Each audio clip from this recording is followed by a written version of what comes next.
Yo, Mark here, my first video for 2025. It is a TBATE review.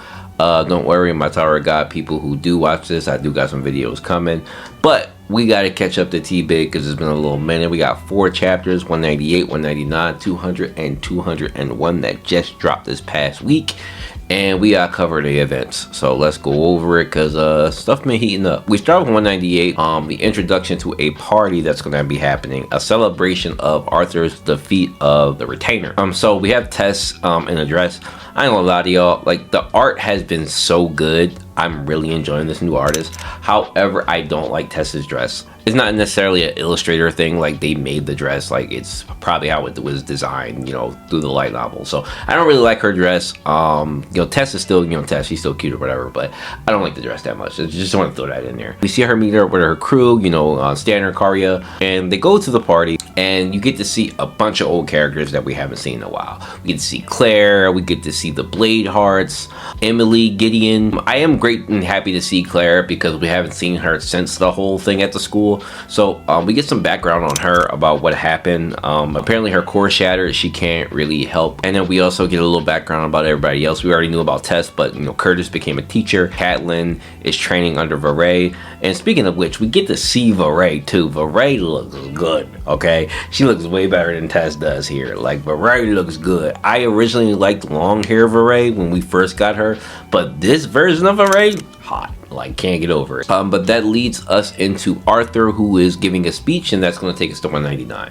So 199, Arthur reveals the Varecha, the Retainer that he defeated, in a way to kind of, you know, stir up the populace. And not only that, we know that the dwarves are traitors, so he's trying to stir the dwarven king into, you know, being scared or being nervous, because he reveals that, you know, he's the weakest lance of them all and he defeated a Retainer, which is a feat, you know, if it's true. I don't know where Arthur ranks in this, so you guys who read the light novel obviously know, but I don't really know.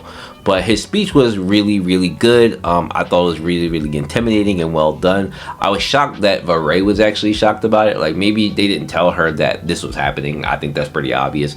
But I don't know if they expected Arthur to be capable of this, or maybe they had a higher maybe they had a higher expectation of the Varecha. I'm not sure which either it could be. But after the speech is over and done with, we go to the back with Gideon, Varian, and Arthur, and they're discussing everything that they saw in the crowd, which is mainly about Radius. You know, Radius, who is the, you know, new dwarven king who took over for the, you know, took over for the dwarves. His reactions to everything that Arthur said, which kind of gives him away, but not completely in Varian's opinion. And Arthur says the same, like he didn't give him enough, but he does have some reactions that can look like that he's a op, right? And so that's, I guess, the first step to, you know, getting him to reveal or getting to see whether he's a traitor or not, which we know he is, but you know. And then after, we go to the party where Arthur goes with Tess, and Tess takes Arthur around the party to get introduced to a bunch of nobles. Funny moments with Arthur, you know, waving to the women and Tess getting jealous, and then obviously the whole boom bullying the things from messing with his sister. We get the last part of it where Arthur and Tess are on the balcony having a moment, you know, discussing everything, and Tess trying to question Arthur about why he's so experienced and good at everything, which is true. Like, it will look like it's weird. I've kind of got that sometimes even in my life. Like, I look like I'm good or knowledgeable about everything, even though I'm not from another timeline or another world like Arthur is. But I understand what Tess is saying because I get that sometimes, you know. It had me wondering in this chapter whether or not, you know, Arthur may tell Tess the truth, like, later on or whatever. Obviously, again, you light novel readers know whether this happens or not, but it had me thinking, like, oh, like, will he tell her why he's so knowledgeable, why he's so mature? But I don't know. It was cool that Tess, you know, revealed her love for Arthur, and, you know, she wants to be on the same level with him. She wants to stand beside him when she's strong enough, and you can respect that, though I don't think she's gonna get there. That's me personally, but I understand, you know, her plight. So we're moving on to chapter 200, and shout out to Turtle for reaching 200 chapters. We love it here. So it's a meeting between the generals and the kings and queens. So they're all talking about what are the next steps in terms of what Arthur told them with a Retainer and a scythe coming on the battlefield. Obviously, we have some pushback from Byron and, you know, a couple of her generals who don't necessarily think it's smart with Arthur's idea to, you know, send 2 battalions or 2 divisions up there with 2 generals, and they don't think it's necessarily genius, but, you know, Varay backs them up saying, well, if it's true, then, you know, things could go down really, really badly, which is true. Turns out, like, this plan is kind of a bait to get the Dwarven King to kind of send his lances along. And I don't know what that's going to lead to. I'm a little weary of the 2 lances. Like, don't get me wrong, I like Mika, and I also like Ulfric. I think they're pretty good lances, and they seem like solid characters, you know. But I don't know what their plan is to, you know, catch Radius in it when he controls 2 lances. So I'm eager to see how that's going to play out. But that was Varian's plan, to get him to offer up his lances to go with Arthur, and that turns out to be the case. And so we get to see the preparation of them getting ready to leave. Radius goes to see them off before they leave. And it's a little funky for Arthur because, you know, this is Elijah's father. So, I did skip over the fact that we get to see Ulfric's background and how close he is to Radius. So, forgive me, that is important and probably will make sense later on for whatever happens. But, yeah, he is Elijah's father. So, Arthur does feel bad about having to catch him or, you know, give him up as a traitor. But I think the evidence is already damning. Like, that's just me, but Arthur seems to want to give him the benefit of the doubt. And Mika is kind of giving Arthur this like him vibe, which is, I'm like, like, Mika's cute, but I'm like, I don't think you gotta fight Catelyn and test for that. But anyway, moving on 201.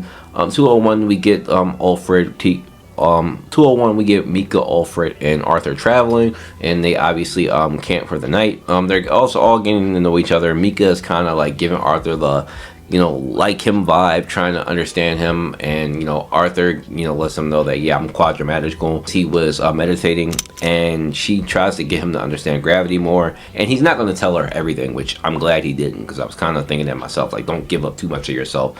Even though that you're a part of the same team, you're not necessarily a part of the same team, if you get what I'm saying.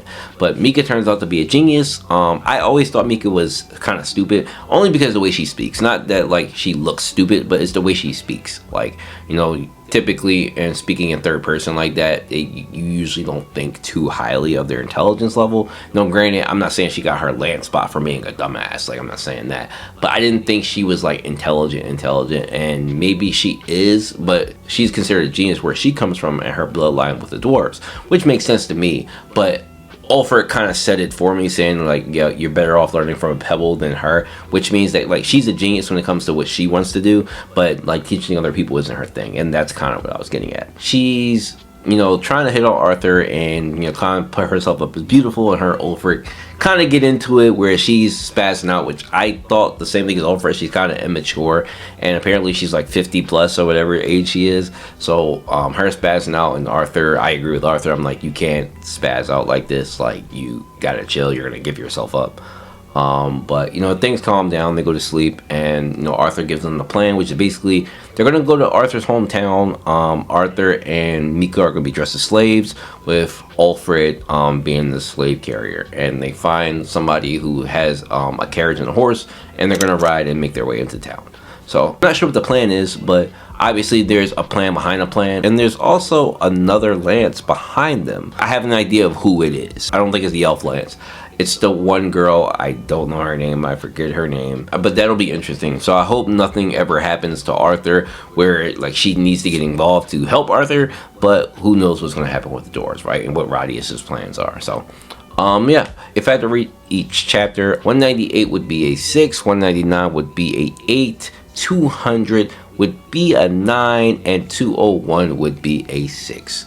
So yeah, that's pretty much my ratings. I really did like chapter 199 and 200. They were pretty good. I'll see you guys. I'm sorry I'm supposed to be doing these every 2 weeks, but I've been slacking a little bit, but I'll get this out as soon as I can. Other than that, peace guys, happy new year, see you soon.